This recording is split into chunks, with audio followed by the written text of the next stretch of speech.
या निवडणुकीची शेवटची सभा आज तुमची पार पडलेली आहे। महिनाभरापासून भाऊ तुम्ही पाहायला बिघडे लागल्याप्रमाणे वेगवेगळ्या महाराष्ट्राच्या जिल्ह्यामध्ये सभा करत होते, आज शेवटची सभा या ठिकाणी पार पडलेली आहे। मी महाराष्ट्रामध्ये जवळपास 10 जिल्ह्यांमध्ये गेलो।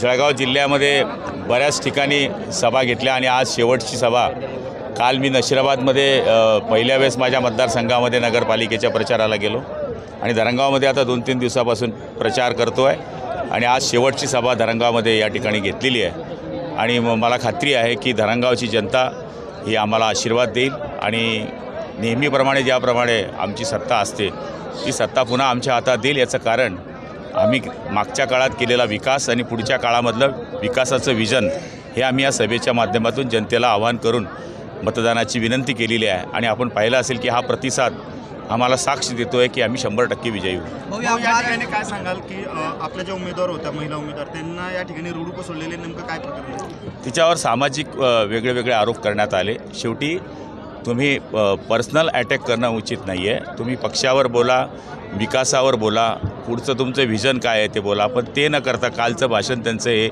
व्यक्तिगत टीकेवर होतं, सामाजिक बोलणं होतं। त्यामुळे मला तरी असं वाटतं की महिलेला असं बोलणं उचित नाही आहे, हे प्रत्येक वक्त्याने सांभाळलं पाहिजे।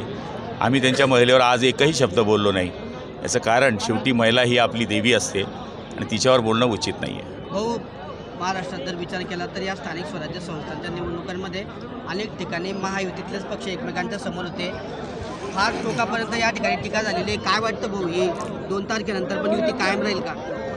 हे बघा, या कार्यकर्त्यांच्या निवडणुका आहे, बऱ्याच ठिकाणी युती झाली, बऱ्याच ठिकाणी झाली नाही, पण शेवटी कार्यकर्त्यांच्या निर्णयावर युत्या झाल्या, कार्यकर्त्यांच्या निर्णयावर युत्या तुटल्या। त्यामुळे मला नाही वाटत की याचा परिणाम काही राज्य सरकारवर होईल। भाऊ, काल रवींद्र चव्हाण बोलले होते की रवींद्र चव्हाण बोलले की 2 तारखेनंतर युतीचं बघ उभा राहते की तुटत्या असं, आणि मागेच हा विषय झालेला आहे, आता त्याच्यावर बोलणं उचित नाही। केंद्राचं पथक येऊन दोघं नेत्यांमध्ये समझोता करण्याची चर्चा देखील उदाहरण पाहायला मिळतात। मी तर प्रचारात मी काय पाहिलेलं नाही आहे। भाऊ, काल या ठिकाणी आरोप करण्यात आला एकदम खालच्या पातळीवर जे महिला उमेदवार आहेत तुमच्या पक्षाच्या की नेमकं कुठल्या समाजाची आहे हे अजून अद्याप माहीत नाही। म्हणजे काय वाटतं की राजकारणाची पातळी बघा, ती जन्माने मराठा समाजाची आहे आणि तिने ब्राह्मण मुलाशी लग्न केलेलं आहे। आता आपण एकीकडे या गोष्टी करतो, आता त्यांच्या लग्नाला जवळपास त्यांची मुलं आता लग्नासारखी झालेली आहे आणि तो विषय आज काढणं उचित नव्हतं, कोणत्याही समाजावर बोलणं उचित नव्हतं। त्यामुळे आज ती मुलगी कधीच आयुष्यात ती व्यासपीठावर कोणाची आली नाही, कधीच कोणत्या कामाला गेली नाही, गृहिणी म्हणून तिने आतापर्यंत पूर्ण आयुष्य काढलं आणि योगायोगाने महिलेची जागा निघाल्यावर आम्ही तिला तिकीट दिलं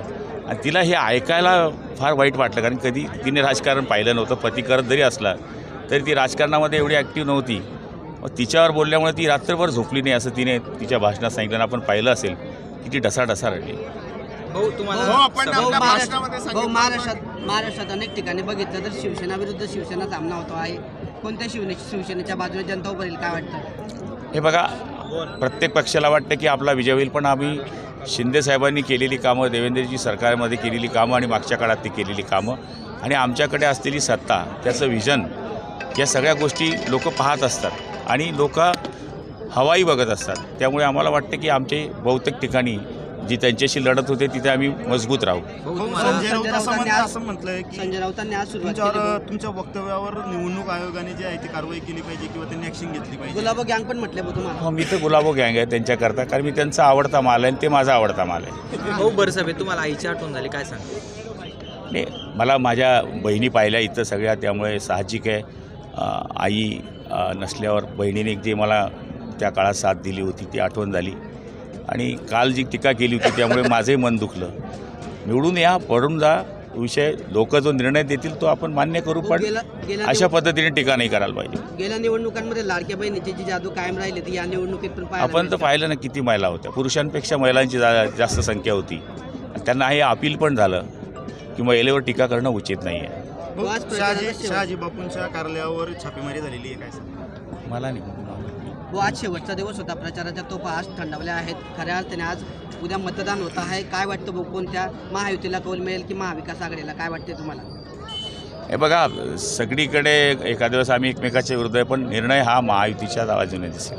विरोधकांना आपल्या अनोख्या शैलीमध्ये काय उत्तर देणार? विरोधकांना आपल्या अनोख्या शैलीमध्ये काय उत्तर देणार? नाही, त्यांना मी काय सांगू, त्यांना लाख बदनाम करो मुझे तुम, लाख